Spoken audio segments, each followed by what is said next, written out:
Amados de meu Pai, como vai? Como está esse coração?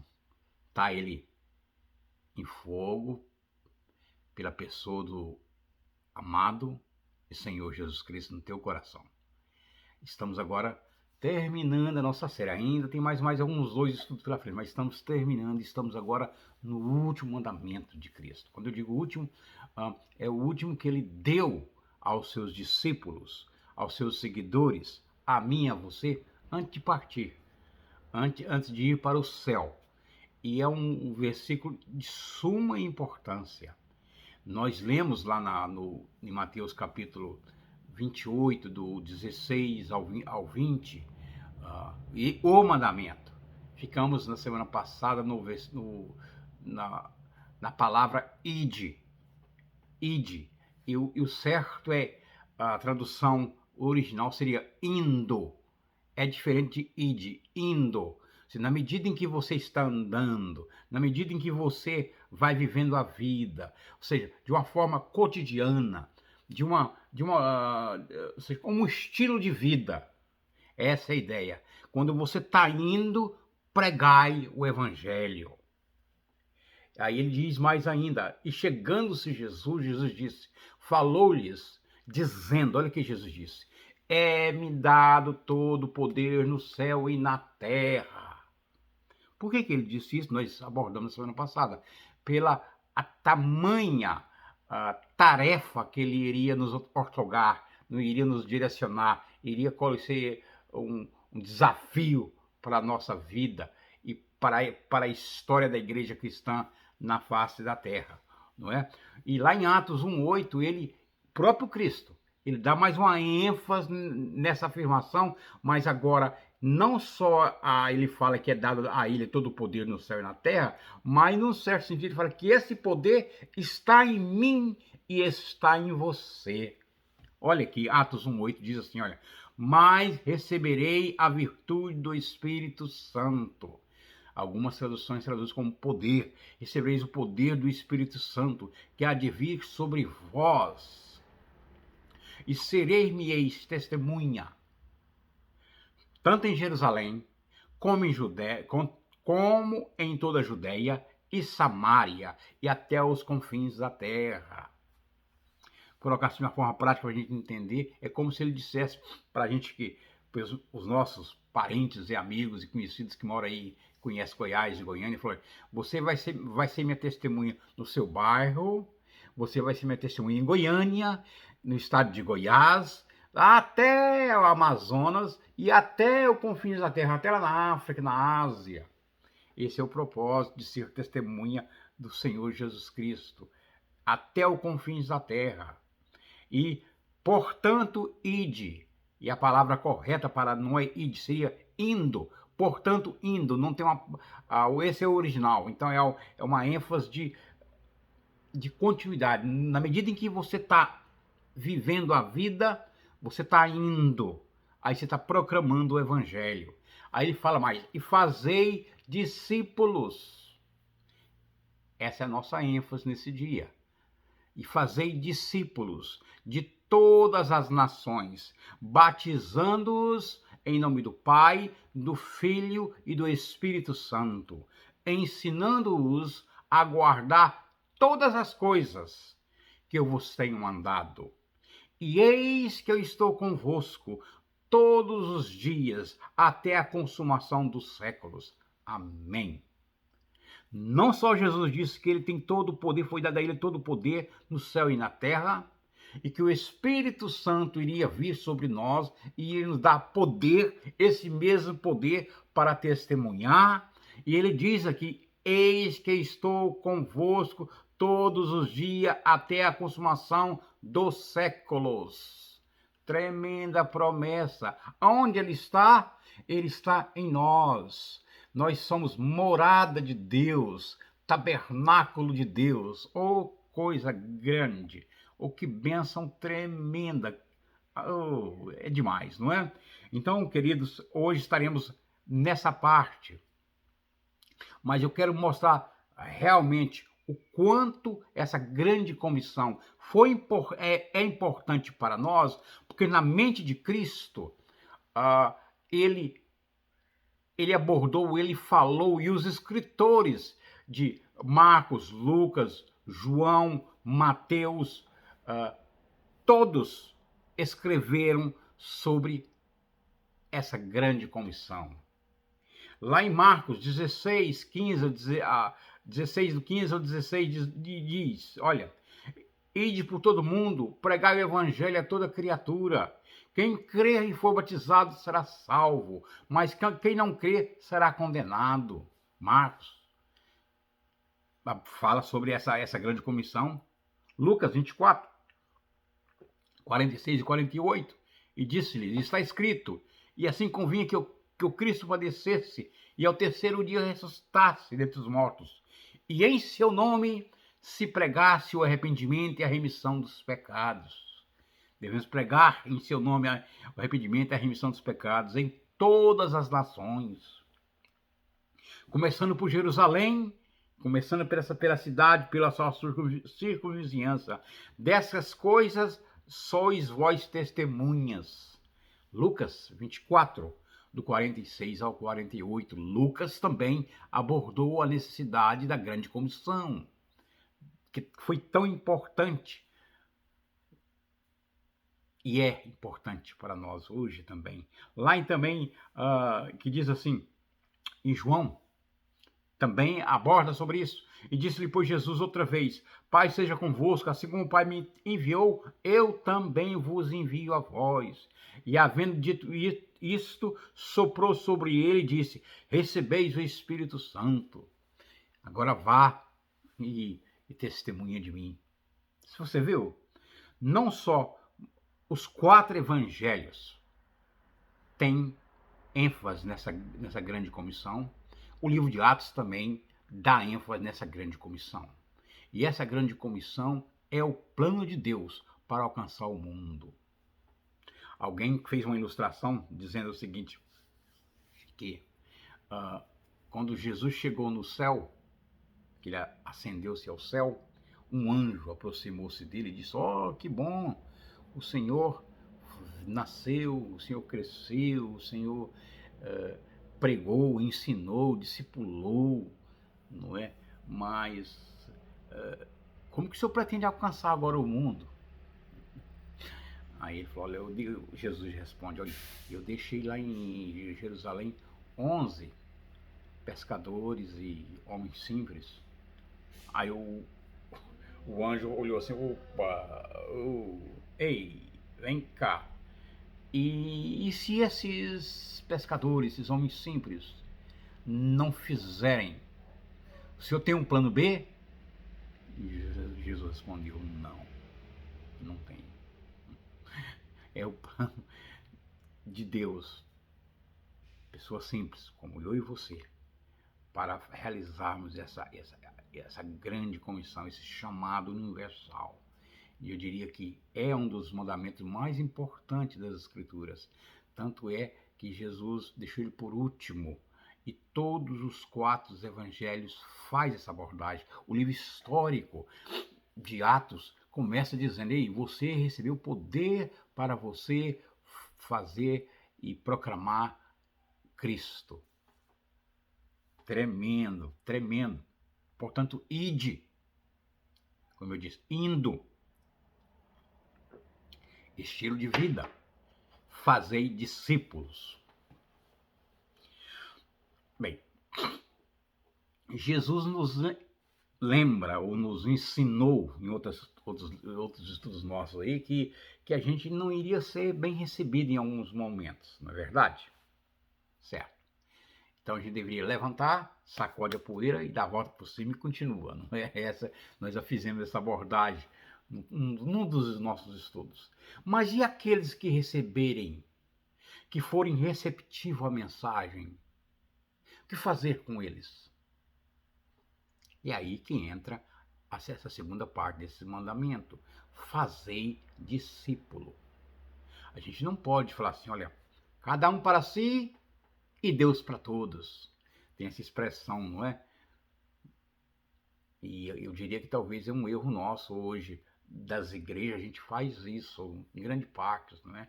A gente ensina, proclama o evangelho, mas não quer cuidar das pessoas, não quer se aproximar, não é? Tem que aproximar de sangue e carne, pessoas, não é? Olhar nos olhos das pessoas, envolver na vida delas. Então, pessoas têm que ser discipuladas, precisa ser discipulada, tá? Então, e essa missão é minha e sua também. Nós devemos assim fazer. Se você olhar o exemplo de Cristo, ele discipulou os 12, acompanhou os 12. Tem outra parte das escrituras que fala que ele tinha 70 discípulos, ele discipulou mais 70. Mas é interessante que você pode perceber que ele gastou o tempo dele, assim, em grandes ensinamentos desse tempo dele com 3. Não é? Vai no mundo da transfiguração com os 3. Nós fizemos um estudo sobre isso, não é?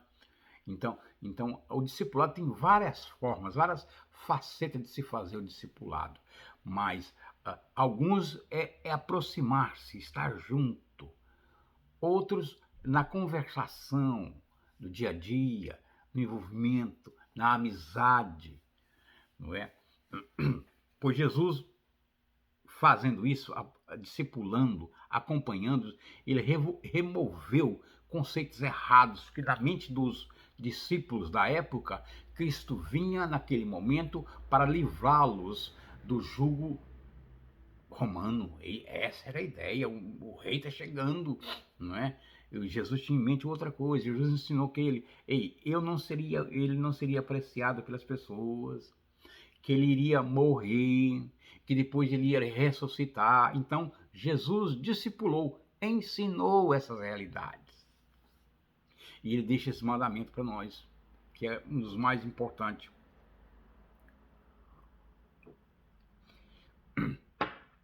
E não tem um plano B. Esse é o único plano na qual a gente vai fazer o que Cristo fez, da forma que ele fez.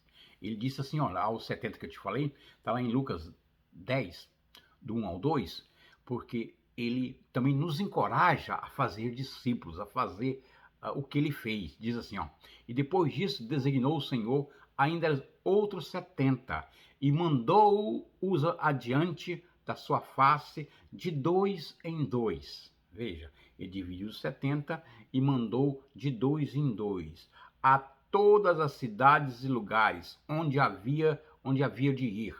E dizia-lhes, grande é em verdade a seara, mas os obreiros são poucos. Rogai, pois, o Senhor da seara que envie obreiro para a sua seara. Nós já fizemos essa abordagem nesse versículo também nas semanas passadas, não é? A seara, a plantação está pronta para a colheita, o trigo está pronto para a colheita, mas são poucos ceifeiros, são poucos o que vai lá para cear, para cortar, né? São poucos. E pede que a gente ore para que Deus mande mais pessoas com esse coração de proclamar, ver o fruto crescer, discipular, acompanhar, não é? É assim. Deixa eu confessar para vocês, mas uma luta que eu tenho. Eu sou altamente grato a Deus pela tecnologia. Eu já disse isso em vários vídeos. Esse momento nos últimos um ano aí que eu tenho feito vídeo, tenho acompanhado a vida de muitos de vocês, alguns escrevem, e eu oro pessoalmente por essas pessoas, não é? Porque ela me passa o que está passando, pede oração, não é? Então, nesse último ano, magnífico a tecnologia, que você está aí me escutando, onde você está trabalhando, dirigindo, você está me escutando. Mas o meu coração, o que eu gostaria mesmo, é de estar na sua frente. Porque o discipulado, ele não pode ser só, ou seja, nesse aspecto da tecnologia digital, né, na mídia social. Isso é bom, é um tremendo privilégio que temos, mas precisamos estar frente a frente com as pessoas. envolver com as pessoas, sentir as pessoas. Então, esse é um dos grandes dilemas que eu tenho. Queria estar perto de cada um de vocês, mas sei que não é possível e sou grato a Deus por esse privilégio de poder estar falando com você aqui, não é? Porque quando a gente está perto da pessoa, ou quando você entende que você precisa discipular pessoas, que você aproxima de pessoas, você vai ver que as pessoas ela têm lutas, não é? E no seu tato, no seu lidar com elas, você vai perguntar para ela como está o seu dia. Como, qual é a sua luta que você está passando nesse presente momento? Como tem sido a sua vida devocional? Você está tendo dificuldades? Né? Pois as escrituras nos mostram essa realidade, que a gente tem que aproximar de pessoas, estar perto das pessoas, conversar com as pessoas. Eu vou citar aqui para você, fala do homem e da mulher, como que a gente deveria fazer. É um texto interessante, é um texto que é meio confrontativo, não é? Mas olha, está em Tito 2, do 1 ao 5, que diz assim, olha, mas contra a você, que as suas palavras reflitam o ensino verdadeiro, falando ao homem. Os homens mais velhos devem exercitar o autocontrole. Não é? Falando que um homem cabeça branca, cheio de que não tem um self-control, autocontrole, todo, não deveria ser assim. Então, ele dá essa ênfase para que a pessoa de idade precisa ter esse autocontrole, o homem, a fim de que sejam dignos de respeito e vivam com sabedoria. É discipular, é você acompanhar alguém. Paulo estava falando aqui com Tito para que Tito fizesse isso com as pessoas em volta dele, ao homem. Agora, o que ia acontecer? Essa pessoa ia ter uma fé sólida, cheia de amor e de paciência. Bom testemunho para o Evangelho. Pessoas com maturidade. Como que se consegue isso? Discipulando, acompanhando essas pessoas, tá frente a frente. Era o que Tito deveria fazer com essas pessoas. Aí ele fala, semelhantemente às mulheres. Olha, não fui eu que disse isso aqui não, hein? Está nas escrituras. Se você não gostar do que eu vou dizer aqui, quando você chegar na eternidade, você conversa com o apóstolo Paulo. Ele fala assim, ó, semelhantemente às mulheres mais velhas. Talvez você, a pessoa com maturidade, não é? Já tem uma idade avançada, já passou dos 20, não é? Mais velha, deve viver de modo digno. Não deve ser caluniadoras. Não deve ser fofoqueiras. Não fui eu que disse. Eu lavo minhas mãos. Por que eles falam que as mulheres são fofoqueiras? Eu não sei, eu não entendo. Não sei. Não deve ser caluniadoras. Mais ainda, nem beber vinho em excesso. Já imaginou? Uma mulher fofoqueira e enche a cara de vinho? Que coisa! Não deve ser fofoqueira, nem enche a cara de vinho em excesso. Não deve ser. Antes, olha aí, você que gosta da canjibrina e gosta de falar da vida dos outros, olha o que você deveria estar fazendo. Antes, devem ensinar o que é bom. O que é isso? Discipular. Quem que você vai discipular? Diz aqui, deve instruir as mulheres mais jovens a amar o marido e aos filhos. Olha que tarefa! Então, as mulheres experientes, que é o caso talvez de você, o seu propósito é ajudar essas mulheres novas que casaram, que já têm filhos, não é? Você vai ajudar elas ensinar o que é amar o marido, o que é amar os filhos, não é? E a viver com sabedoria e pureza e a trabalhar no lar, a fazer o bem. Olha o quanto é desafiador discipulado. Então, como você percebe, a grandiosidade, a necessidade é imensa. Mas eu tenho certeza que se a gente pudesse estar frente a frente conversando, você ia perceber que às vezes você fala, olha,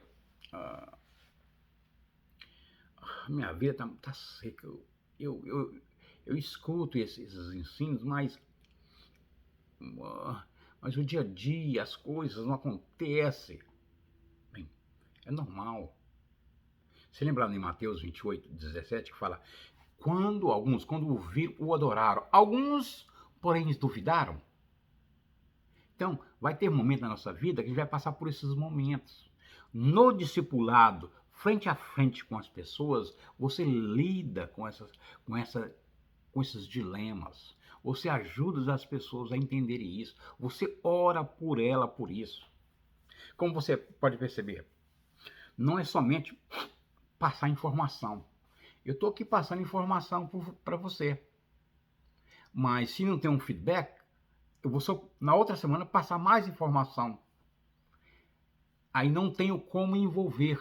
Por isso que eu digo para você que um dilema que eu tenho é isso, não é? É o que eu sinto, é o que eu, no presente momento, me encontro em agonia. Mas o Senhor tem me dado algumas outras pessoas. Eu posso aqui contar no meu dedo esse número de pessoas que está em minha volta. Então eu tenho esse grupo de pessoas que eu, seja no trabalho, que eu sempre estou conversando, mas tem outros mais perto, que estou andando, ensinando, não é? E isso é muito bom. E vou dizer para você que o ideal da vida cristã, você deveria estar sempre discipulando alguém e ao mesmo tempo estar sendo discipulado. Esse é o ideal, né? No presente momento, eu estou aqui, aqui é um discipulado que, não sei se você consegue ver aqui, é um discipulado que eu estou fazendo na igreja, eu e a Virgínia. Qual é o propósito? É um material que você gasta hoje umas 2 horas por dia, todo dia, de segunda a sexta. Vai ser aí talvez um ano, não é? Que o propósito inicial é baseado lá em Mateus, capítulo 7, do 1 ao 5, na qual ele fala, olha, não julguei para não ser julgado, porque na medida que você julga, você vai ser julgado. Mas ele fala, ei, hipócrita, porque antes de você tirar o cisco que está no olho do seu irmão, você não tira a trave que está no seu. Então a ideia é, você precisa fazer uma autoavaliação de si mesmo, sempre, todos os dias da vida. Porque na medida em que você aproxima de alguém para ajudar, para discipular, não é? Ou seja, você está lidando com a sua luta, com os seus pecados. Aí você pode ajudar em autoridade. Porque caso contrário, não vai surtir efeito nenhum. Então, esse discipulado tem perguntas. E como eu disse, em 2 fases. A primeira é esse autoavaliação, busca de santidade, seria isso, uma busca de santidade na sua vida. E segunda parte seria como você encorajar, como você discipular, como você aconselhar outros. Não é? Eu disse para você que é um estudo que semanalmente eu tenho que responder questões, perguntas. Oi, qual é a sua luta? Qual está sendo o seu pecado nesse momento? Isso. O que a palavra de Deus diz em relação a isso? O que você vai fazer com relação a esse pecado? Então, é algo prático. Eu tenho que escrever e passar ao líder que está sobre mim, que eu estou fazendo, que ele está fazendo discipulado comigo, né? Então, na igreja que eu faço parte, encoraja você a fazer isso, porque na medida que você faz isso, ao término, se você desejar, você pode fazer mais algum outro estudo, mais uns 6 meses, e você pode ser da igreja conselheiros. A nossa igreja deve ter, no presente momento, mais de 100 conselheiros, homens e mulheres. não é? Então, quando acontece, por exemplo, uma situação que um casal está tendo dificuldade, vai o homem e a mulher. Nesse caso seria eu e a minha esposa. Se tem um homem em dificuldade, vai o homem vai encorajar o discipular aquela pessoa. Se é a mulher, vai a mulher. Então, tudo organizado, um discipulado para ser feito dessa forma. Então, e eu estou tão encorajado com esse material que o pastor Romo, que é o meu discipulador, né, alguém que está me discipulando nesse presente momento também, não é, me encorajou de usar esse material para o próximo estudo, tirar uns insights, me foge em português aqui, fazer um resumo de algumas ideias e desenvolver. E eu vou fazer isso. Ao término desse estudo, será o próximo estudo, porque é um material muito bom. Então, a gente deveria estar sempre discipulando e sendo discipulado. Por exemplo, os meus filhos já, o Murilo e a Rebeca acabou de ser discipulada por uma senhora de quase 50 anos, uma mulher experiente. Ela passou meses e meses indo lá, lendo livro, estudando com ela, não é? O Murilo já passou por umas duas pessoas com os anciões da igreja, que discipulou. Então, como eu disse, discipular é mais que informação, é envolver na vida das pessoas. E eu e você somos chamados para fazer isso. Da forma simples, aquela vizinha que está doente, você fazer um pão de queijo, fazer um bolo aqui de fubá e levar para ela, estar com ela, orar com ela, ensinar ela a orar. Isso é o mínimo, mas tudo que você faz em nome de Deus, Deus é glorificado, tá? Não se esqueça disso. E sim, materiais bíblicos, isso é muito importante. Ler bons livros do presente momento. Não só ler, mas compartilhar com pessoas o que você está lendo. É uma forma riquíssima de discipular. Ide e fazei discípulos. Não julgueis para não ser julgado, não é? Mas na medida em que você vai julgar, você será julgado. Mas então você precisa primeiramente tirar o cisco dos teus olhos, para que você possa ajudar outros. E é a minha oração que esse estudo possa ter te encorajado, pois é uma tarefa que você não está sozinho. Você vai ter a pessoa de Cristo com você. Ele prometeu isso. Não só prometeu, mas ele disse, olha, a mim foi-me dado todo o poder no céu e na terra. Pois o que eu proponho a você, o que eu desafio a você, ele diz lá em Atos 1:8, ei, não só eu te proponho que você vá e ide, na medida que você está indo, você proclama o evangelho, mas eu vou dar a você poder. Esse mesmo poder que foi me dado, eu vou dar a você. Vou dar na pessoa do Espírito Santo que mora dentro de você. E você será a minha testemunha. E promete ainda, eis que eu estarei convosco todos os dias. Você percebe, você, que é a revelação ou a manifestação de Cristo a mim e a você, para que possamos ter experiências dessas realidades espirituais com o Senhor, faz necessário que a gente esteja indo, proclamando o Evangelho, discipulando pessoas. Mas na medida em que a gente fica preso no nosso casulo, não é? Na nossa redoma, só preocupado com o nosso mundo, com os meus afazeres, a gente não tem tempo para as pessoas em nossa volta, o que acontece? A gente passa a não ter determinadas experiências com Deus que preenche o nosso coração, que preenche as nossas dúvidas, que nos consola, que nos dá força para viver a vida, que em certo sentido, nos ajuda a lutar contra os fantasmas das vozes, dos barulhos, das situações de adversidade em nossa volta. Enquanto nós só olharmos o mundo e só vermos as circunstâncias, as dificuldades, as pessoas e o meu mundo, a gente está perdendo. Como você percebe, a chamada do Evangelho ou os mandamentos de Cristo nos faz uma volta para dentro de si, para se autoavaliar, e na medida que isso acontece, você terá condição de ajudar outros. Duas coisas, então, nós já estudamos até o presente momento. Ide, ou melhor, indo, na medida em que você está indo, proclame o Evangelho.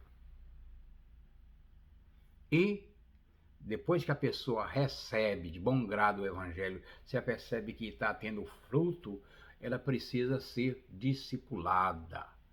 Ela precisa ser acompanhada. E esse é o meu e seu papel. Simplesmente ensinar a pessoa a orar. Quantas vezes eu já tive essas oportunidades de a pessoa estar nova na festa, você pede ela para orar, ela tem dificuldades. Você não precisa disso. Ensinar a pessoa a ler as escrituras. Tá? Meu querido, minha querida, você tem uma boa semana. Que Deus possa, nessa semana, te inquietar mais e mais, para você continuar indo como estilo de vida, proclamando o Evangelho.